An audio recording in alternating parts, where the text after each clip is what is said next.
రెండవ మున్సిపాలిటీగా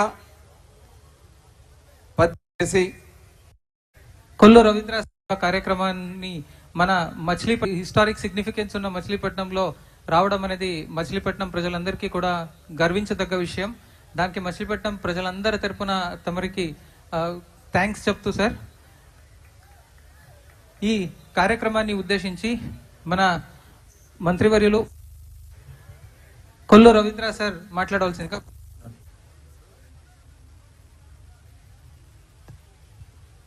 అందరికీ నమస్కారం. గౌరవనీయులు రాష్ట్ర ముఖ్యమంత్రి వర్యులు చంద్రబాబు నాయుడు గారు మన మచిలీపట్నం పట్టణానికి విచ్చేసి స్వచ్ఛతా హీ సేవ కార్యక్రమాన్ని ప్రారంభించుకున్న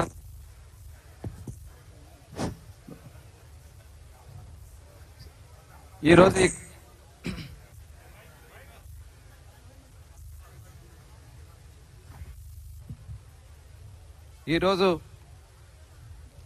స్వచ్ఛతా హీ సేవ 2024 కార్యక్రమాన్ని భారతదేశంలోనే రెండవ మున్సిపాలిటీగా 1866 సంవత్సరంలో మచిలీపట్నం మున్సిపాలిటీ ఏర్పాటైంది.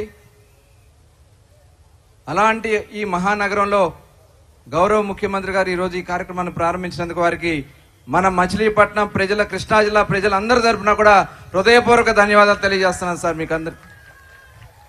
ముఖ్యంగా మచిలీపట్నం అంటేనే మచిలీపట్నం మున్సిపాలిటీ అనేది ఒక నానుడి ఉంటుంది. గతంలో కొంతమంది చేసినటువంటి తప్పిదాల వల్ల మచిలీపట్నం చరిత్ర అంతా కూడా మరుగున పడిపోయే పరిస్థితికి వచ్చింది. ఎందుకంటే 1864 సంవత్సరంలో తుఫాన్ వచ్చినప్పుడు 30,000 మంది చనిపోగా 60,000 మంది జనాభా మిగిలారు ఆ రోజున. ఆ రోజు విజయవాడ కేవలం 5,000 మందితో ఉన్నటువంటి పంచాయతీ, గుంటూరు కేవలం 16,000. అలాంటి ఈ పట్టణం అడుగడుగున నిర్లక్ష్యం కాబడింది. అలాగే ఇక్కడ అనేక మంది మహాత్ములు పుట్టినటువంటి ప్రాంతం. ఈరోజు ఈ కార్యక్రమం ఇక్కడ చేసుకోవడం, జాతిపిత మహాత్మా గాంధీ గారు 2 రోజులు మచిలీపట్నంలోనే ఉండి ఇక్కడే జాతీయ ఉద్యమంలో పాల్గొన్నటువంటి ఆంధ్ర జాతీయ కళాశాలలో మీరు అక్కడ ఈరోజు హెలిప్యాడ్లో దిగి ఆయన విగ్రహానికి పూలమాలలు వేసుకోవడం మా అందరి యొక్క అదృష్టం అని కూడా ఈ సందర్భంగా మీకు తెలియజేసుకున్నాను సార్. ఎందుకంటే ఆ కాలేజీ యొక్క విశిష్టతను కాపాడుకోవాల్సినటువంటి బాధ్యత బందర పౌరులుగా మా అందరికీ ఉంది. అనేక మంది మేధావులు ఆ కాలేజీలో అద్భుతంగా రాణించినటువంటి వ్యక్తులు ఉన్నారు. ఇవాళ మరుగున పడిపోయింది. దాన్ని మీరు దృష్టిలో పెట్టుకుని కొంతమంది కబంధ హస్తాల్లో ఇవాళ ఆ కాలేజీ ఇవాళ చరిత్రహీనంగా మిగిలిపోయే పరిస్థితికి వచ్చింది. తిరిగి మళ్ళీ ఆ పునర్వైభవం మీ ద్వారా వస్తుందని కోటి ఆశలతో మీకు తెలియజేసుకున్నాం సార్ ఈ సందర్భంగా. అలాగే మచిలీపట్నం మున్సిపాలిటీకి అనేక సమస్యలుంటే ఎప్పుడు ఏది జరిగినా తెలుగుదేశం ప్రభుత్వం ఉన్నప్పుడే ఈ మచిలీపట్నానికి సమస్యలు తీరినాయి.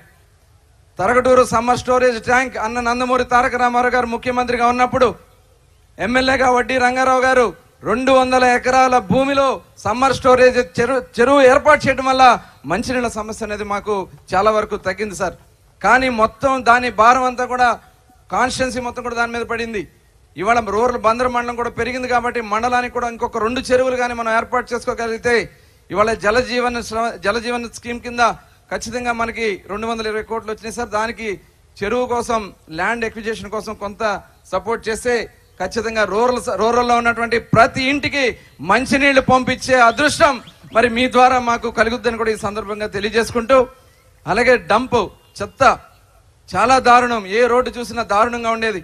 ఆ రోజున మన నాయకులు చేసినటువంటి కార్యక్రమాల్లో సిమెంట్ రోడ్లుగా మార్చుకోగలిగాం. డ్రైనేజ్కి లాస్ట్ మన గవర్నమెంట్లో 14-19లో 100 కోట్ల రూపాయలతో పనులు స్టార్ట్ చేసాం. 30 కోట్ల పనులు, సీవరేజ్ ట్రీట్మెంట్ ప్లాంట్ కానీ చాలా పనులు మనం చేస్తే తర్వాత వచ్చి వాళ్ళన్నీ కూడా ఆపేయటం వల్ల డ్రైనేజీ సమస్య చాలా పెద్ద సమస్య ఉంది సార్. అలాగే మంచినీళ్ళకి మేము స్వతంత్రం వచ్చిన తర్వాత మచిలీపట్నానికి 6 రిజర్వాయర్లు ఉంటే గత 14-19లో మీరు ఇచ్చినటువంటి డైరెక్షన్ వల్ల దాదాపు 8 రిజర్వాయర్లు నిర్మాణం చేయడం వల్ల ప్రతి ఇంటికి ఇవాళ మచిలీపట్నంలో నీళ్లు ఇవ్వగలుగుతున్నాం అనేది గట్టిగా మేము చెప్పగలుగుతున్నాం సార్. అలాగే రూరల్కి కూడా ఈ సమస్య తీరిపోతే మంచినీళ్ళ సమస్య ఉండదు. డంపింగ్ విషయంకి వస్తే ఇవాళ దాదాపు 1,00,000 టన్నులు దానికి కాంపౌండ్ వాళ్ళు కట్టాం, తర్వాత ప్లేస్ కూడా మేము ఐడెంటిఫై చేసే తర్వాత వాళ్ళు చేయలేదు. ఇవాళ మచిలీపట్నానికి ఖచ్చితంగా 13 ఎకరాలు ఉంది. 1,00,000 టన్నులు ఈ డంప్ని క్లియర్ చేయడానికి రోజుకి 300 టన్నుల వరకు అవుతుంది. అంటే సుమారుగా 9 నెలల నుంచి 12 నెలల్లో అది క్లియర్ చేయొచ్చు. వచ్చినట్టు క్లియర్ చేయడానికి ఒక 2 కోట్ల 3 కోట్ల రూపాయలతో ఒక ట్రీట్మెంట్ ఏదైతే రీసైకిల్ చేస్తామో దాన్ని ఏర్పాటు చేస్తే అది కూడా క్లియర్ అవుతుంది. కాబట్టి దాన్ని కూడా నారాయణ గారు నేను వెళ్ళి అవన్నీ కూడా చూస్తాం జరిగింది సార్.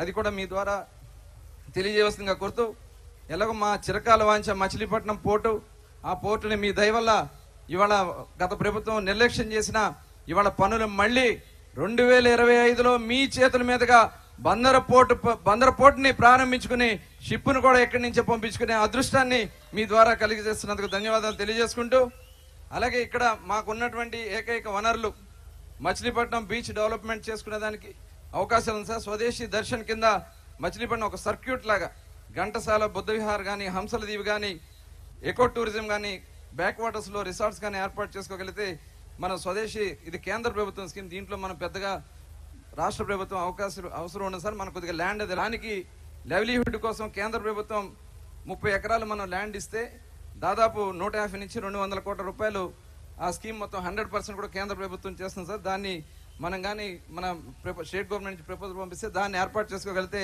మత్స్యకారులకి జీవనానికి ఇబ్బంది లేకుండా ఉంటుందనేది మీ దృష్టికి తీసుకొస్తున్నాం సార్. అలాగే గోల్డ్ కవరింగ్ ఇండస్ట్రీ అనేది మచిలీపట్నానికి అనేక మంది దీని మీద ఆధారపడి ఉన్నాం సార్. దాన్ని ఎంఎస్ఎంఈ సిడిపి కింద కానీ మనం ఏర్పాటు చేసుకోగలిగితే ఒక 30 కోట్ల రూపాయలు, ఎందుకంటే దాన్ని స్కిల్ని పెంచాల్సినటువంటి అవసరం ఉంది.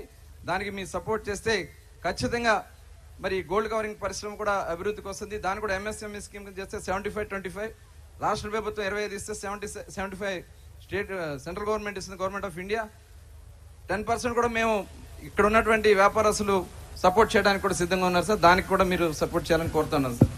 అలాగే నేషనల్ కాలేజ్ మీరు ఇప్పుడు చూసారు సార్, దాన్ని కొద్దిగా మనం డెవలప్ చేసుకోవాలంటే